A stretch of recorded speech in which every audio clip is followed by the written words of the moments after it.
Thank you, Christopher. And now in other news. Prime Minister Andrew Holness has signed a Memorandum of Understanding MOU for the National Program on Environmentally Sound Management of End-of-Life Pneumatic Tires. What exactly is this? Well, here is Javon Thomas with more on this story. During this morning's signing of a Memorandum of Understanding for a National Program on Environmentally Sound Management of End-of-Life Pneumatic Tires, Prime Minister Andrew Holness says that Jamaica has a moral imperative to lead by example in regards to environmental protection. As a country that is speaking loudly on the international scene regarding environmental protection, sustainable development, and climate change, we have a moral imperative to lead by example. And I believe that there's never been another government in Jamaica that has championed environmentally sustainable solutions as this government. We get criticized and beaten up unfairly because we have taken the approach that on the one hand, we have to address our poverty issues, and on the other hand, we have to preserve our environment as a legacy for generations to come. But the conversation that is had sometimes is as if we must just preserve the legacy and don't address poverty. And nothing can go like that. Because if you don't address poverty, it will destroy the legacy. Minister Pernell Charles, in his address, said that the signing of this MOU is very important to help reduce the cost of storing unusable tires and dealing with the health and environmental issues they can cause. These end-of-life tires are the tires that either could not be reused or have not been reused. They've expired their sufficiently safe life and their intended purpose, and they have not been retreaded. And the question that we have is, what do we do with them?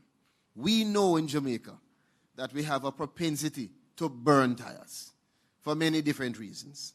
And when the tires are lit, whether they're at the landfill or elsewhere on the road, those resulting open fires are difficult to control and extinguish, and they have a negative impact not only on the environment through air, soil, and water, but it is a significant contributor to the respiratory illness and skin diseases that we see across our communities. We also know that persons involved in illegal activities that burn the tires for the purpose of taking out the metals, the steel wiring, and the lead and the zinc, add to the problem that we have. Overall, Prime Minister, tires are not biodegradable, and they occupy valuable space that I know the NSWMA needs at the landfill sites. And so, in closing, this 10-year national program will see the removal of tires to the high-temperature kilns at Caribbean Cement Company Limited for disposal. And it is therefore very important not only to reduce the cost of storing them, but also to deal with those health and environmental issues that arise from their storage. Desmond McKenzie, Minister of Local Government, added that fires at the Riverton landfill caused by unusable tires accounted for some $400 million in recent years. The National Solid Waste Management Authority continues to use its resources, the very limited resources, to ensure that we stockpile and protect the tires from being used. As Minister Charles mentioned, they can be used for many reasons.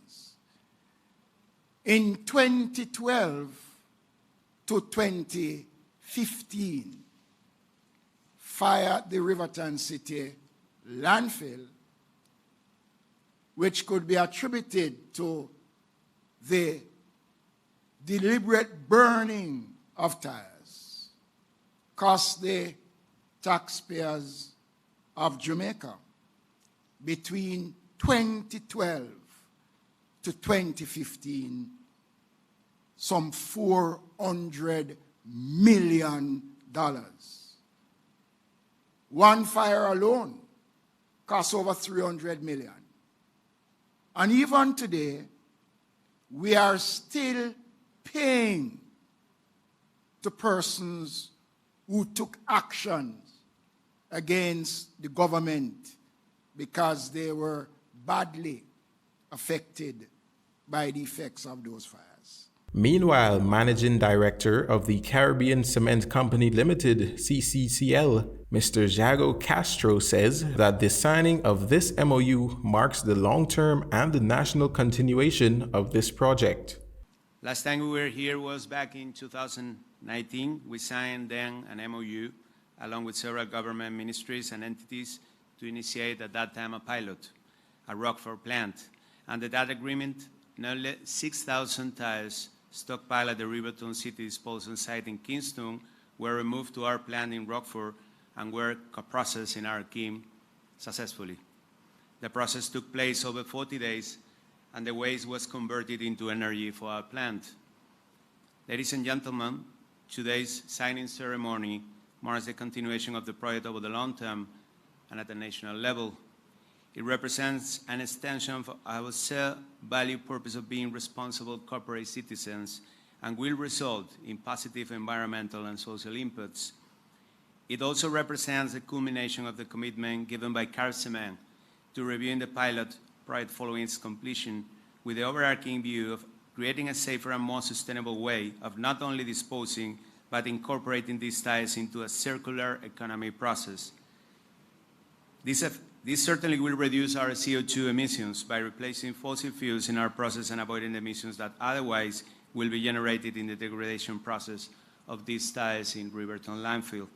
I'm Javon Thomas reporting for Mello TV News. Thank you, Javon. And that is our news package for you tonight. Thank you for tuning into Mello TV Evening News at 8.